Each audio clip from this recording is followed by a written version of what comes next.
बिस्मिल्लाहिर्रहमानिर्रहीम। शुरू करती हूँ अल्लाह के पाक नाम से जो बड़ा मेहरबान और निहायत रहम करने वाला है बेशक। अस्सलाम वालेकुम नाज़रीन, मैं हूँ माया और मेरे साथ इस वक्त कामरान सईद उस्मानी साहब मौजूद हैं। इनसे हम जानते हैं कि 12 अगस्त 2022 में अमेरिका में मलून सलमान रुश्दी पर हमला हुआ, ये उस केस को किस तरह देखते हैं? अस्सलाम वालेकुम सर। वालेकुम सलाम जी। जी सर, मुझे बताइए आप इस केस को किस तरह देखते हैं?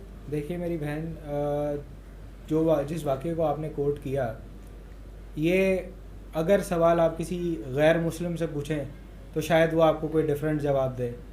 आप जब एक मुसलमान से, जब एक क्या कहते हैं, ख़ासकर जवान मुसलमान से पूछेंगी तो उसका जो खून है ना वो खोल पड़ता है। बात यह है, नबी सल्लल्लाहु अलैहि वसल्लम की ज़ात पे बहुत बड़ी बात है। आप उनके ग़ुलामों के ग़ुलामों पे बात करेंगे ना, मुसलमान जीत देंगे। बात सिर्फ इतनी है कि नमूस रिसालत पे कोई भी मुसलमान ये चीज़ बर्दाश्त कर ही नहीं सकता। इस्लामोफोबिया पे इंटरनेशनली जाके 10-10 दफ़ा यूनाइटेड नेशन में बताया गया कि जनाब आपको अगर क्या कहते हैं हिटलर के जेनोसाइड से प्रॉब्लम होती है, आप किसी जू के पास जाते हैं, उसको बोलें जनाब हिटलर ने तो तुम्हारे साथ बहुत अच्छा किया था, तो उसके बाद जूस आपके साथ क्या करेंगे?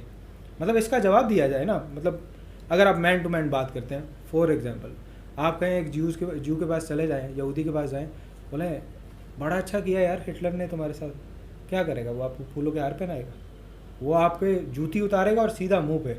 इसी तरह आप जब नबी सल्लल्लाहु अलैहि वसल्लम के बारे में बात करेंगे तो मुसलमानों के जज्बात मजरूह होते हैं। फिर आप दीदा दलेरी ऐसी कि आपके पास फ्रीडम ऑफ स्पीच तो है, बोलिए जो दिल करता है, लेकिन किसी रिलीजन, किसी रिलीजियस पर्सनैलिटी के बारे में फ्रीडम ऑफ इंसल्ट नहीं है। जब आप नबी सल्लल्लाहु अलैहि वसल्लम की ज़ात में गुस्ताखी करेंगे, उसके बाद किताब लिखेंगे, उसके बाद उसकी ट्रांसलेशंस कराएंगे, what else you are expecting? मतलब what else the world is expecting कि हम फूलों के हार पहनाएंगे? बिल्कुल नहीं। जो रिएक्शन आया 195% बिल्कुल ठीक था। हम इस नज़र से इस केस को देखते हैं। ठीक है, माजी में फ़्रांस के सदर ने तौहीन रिसालत की और उसके बाद इंडिया की एक सियासतदान ने तौहीन रिसालत की। क्यों? हम जब भी रिएक्ट करते हैं तो इसको अपनी आज़ादी इजहार राय बताते हैं, क्यों? देखिए मैंने आपको पहले एक बात की, you do have freedom of speech but you don't have the freedom to insult.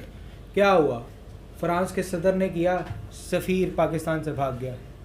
France का सदर, अभी आप बताइए, क्या सुकून से अपने घर में सोता है?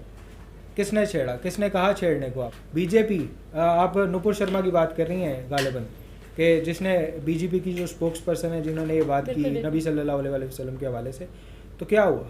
बीजेपी ने भी डिसोन कर दिया।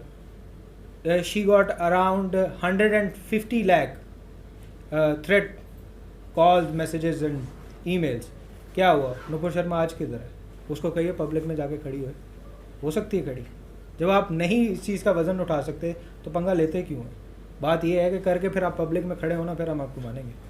आइए मुकाबला कीजिए। फिर अगर आप मतलब आप कहते हैं ना आज़ादी इज़हार राय है, मेरी राय है जनाब इमरान खान ऐसे हैं, नवाज शरीफ ऐसे हैं, मैं उनके सामने भी जाके खड़ा हो सकता हूँ, उनके फॉलोअर्स के सामने जाके भी खड़ा हो सकता हूँ। जब आप नबी सल्लल्लाहु अलैहि वसल्लम के बारे में बात करते हैं, ये पहली बात है, ये फ्रीडम ऑफ स्पीच नहीं है, फ्रीडम ऑफ आप इंसल्ट का फ़ायदा उठा रहे हैं।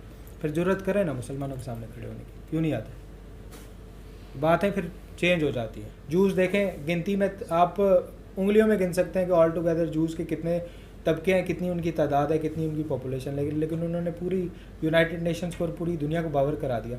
आपके इतने इतने अमीर और बड़े इस्लामी ममालिक हैं, आप अभी तक दुनिया को ये नहीं बता सके कि जनाब इस्लामोफोबिया एक्चुअली प्रॉब्लमेटिक कहाँ जाके होता है। तो मैं समझता हूँ कि इसमें मुसलमानों की अपनी गलती है।